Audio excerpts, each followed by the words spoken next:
De volta e seguimos conversando com autoridades catarinenses sobre as principais ações realizadas em 2022. A entrevista de hoje é com o Procurador-Geral de Justiça, Fernando da Silva Comim. Eu converso hoje com o Procurador-Geral de Justiça, chefe do Ministério Público de Santa Catarina, doutor Fernando Comim. Boa noite. Muito boa noite. Doutor, se na primeira gestão foi marcada basicamente pela pandemia, o que significou o ano de 2022? Esses espólios, essas consequências da pandemia, fez com que o Ministério Público tivesse que se readaptar, tivesse que adaptar suas estruturas e criar novas estruturas para enfrentar esses problemas, né? Então, nós criamos, por exemplo, um núcleo especializado de combate aos crimes de racismo e intolerância, né? Nós criamos o CyberGAECO, que é uma estrutura especializada, né, um GAECO, digamos, um grupo, uma força-tarefa formada pelo Ministério Público, Polícia Civil, Militar e outros órgãos, para investigar os crimes que passaram a acontecer na Deep Web, na Dark Web, e com isso nós conseguimos evitar desde suicídios de adolescentes que, né, anunciavam em redes sociais que iam se suicidar e a gente conseguiu evitar, até o desbaratamento de uma grande quadrilha que cultivava cannabis sativa, extraía o óleo e vendia pela internet, né, com um faturamento altíssimo. Então, em relação ao discurso de ódio, né, nós criamos uma promotoria especializada com atribuição no Estado todo para combater, né, o neonazismo. Né. Nós, com a atuação do GAECO e do CyberGAECO, conseguimos dar apoio à Polícia Civil e realizar ações próprias que culminaram com a prisão de uma quadrilha neonazista aqui no estado de Santa Catarina. Nós, com o nosso Centro de Apoio da Saúde, nós ajudamos, né, o estado de Santa Catarina a reposicionar o Sistema Único de Saúde, que antes estava voltado para atendimento de pacientes com Covid, para voltar à normalidade das cirurgias eletivas, das consultas oftalmológicas e de outras especialidades. Então foi um ano muito desafiador. Outro foco, doutor, foi o combate à corrupção, incluindo de quem tem foro privilegiado. Exato. Uma das nossas prioridades nesse período de gestão foi provocar uma reengenharia da atuação do Ministério Público nesses crimes mais graves praticados por autoridades com foro privilegiado, né? Sobretudo os crimes de corrupção de alta repercussão. E o que nós fizemos? Nós criamos 8 grupos anticorrupção no Estado que passaram a agir de maneira integrada com os 8 GAECOs do Estado e um foco direcionado aos crimes de corrupção. E com isso nós conseguimos inúmeros resultados nos últimos 3 anos e 8 meses, né? E um exemplo disso foi a Operação Mensageiro, né, recentemente, que prendeu 4 prefeitos em exercício, mais vários agentes públicos, empresários. Nós conseguimos a apreensão de mais de R$1.300.000 em dinheiro vivo e o bloqueio, né, de mais de R$23 milhões a partir de uma operação, né, uma investigação de 1 ano que foi realizada pelos grupos anticorrupção em conjunto com os GAECOs, e o resultado está aí para todos verem. O crime é um fenômeno social. A criminalidade, a macrocriminalidade, é também um fenômeno social. E a sociedade, ela é um organismo vivo.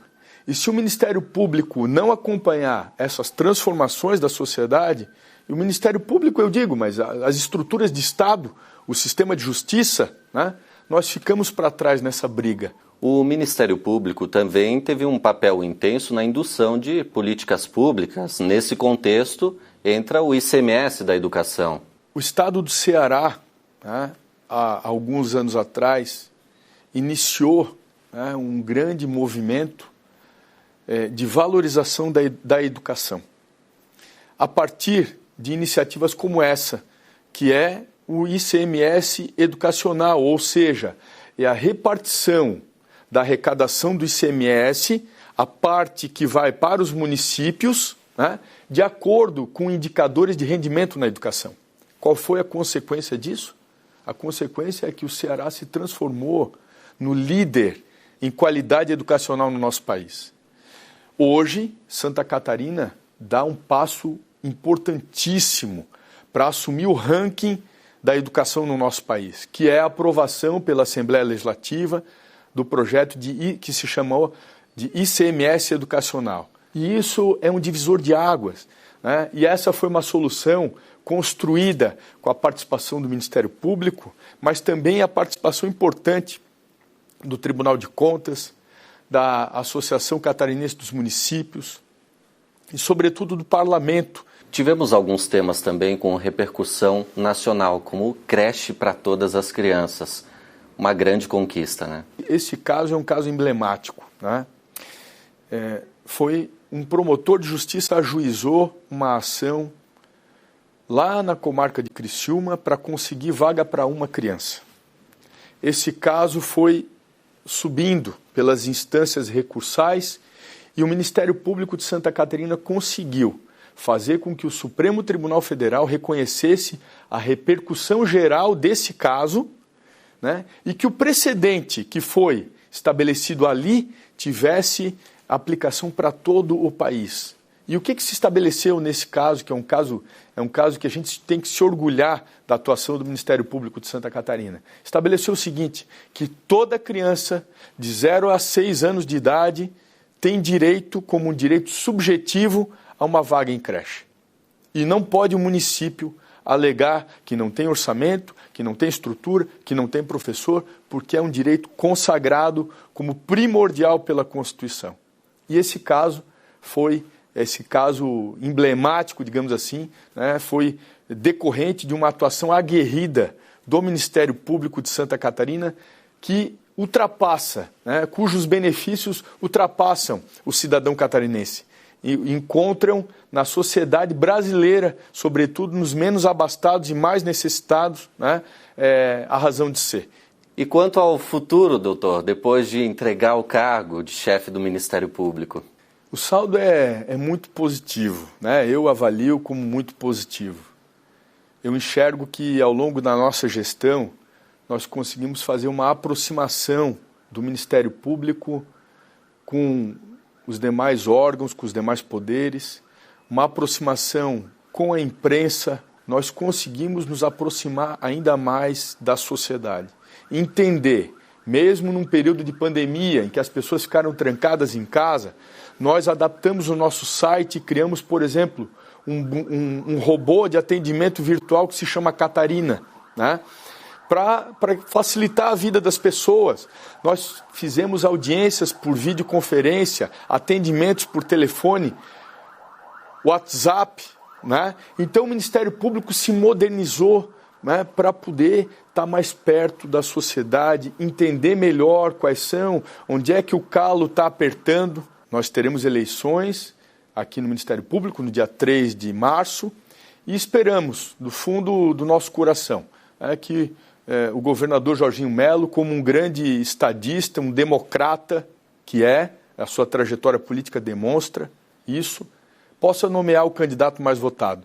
Porque nomeando o candidato mais votado, ele está não só respeitando a vontade do Ministério Público, mas ele vai estar também respeitando e fortalecendo a vontade da sociedade catarinense. Nós temos 6 candidatos aí que já estão inscritos para concorrerem, né, nas eleições para o cargo de procurador-geral. Isso é importante, né, porque cada candidato tem um perfil, representa um ponto de vista, tem uma trajetória institucional, né, e a classe vai ter várias opções aí, né, para poder escolher o melhor, aquilo que melhor representa o Ministério Público que todos nós queremos. E o doutor Fernando Comim, depois do Ministério Público, quais serão os rumos? Eu vou voltar de onde é o meu lugar, que é na Promotoria de Justiça.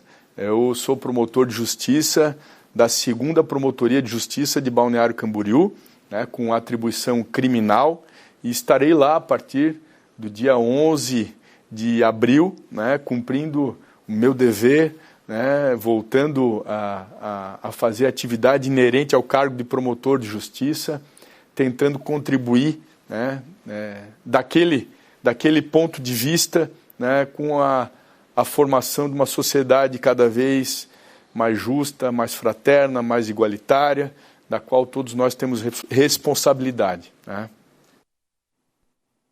A entrevista de amanhã, aqui no Ender Notícias, é com o presidente da Fundação Catarinense de Cultura, Edinho Lema.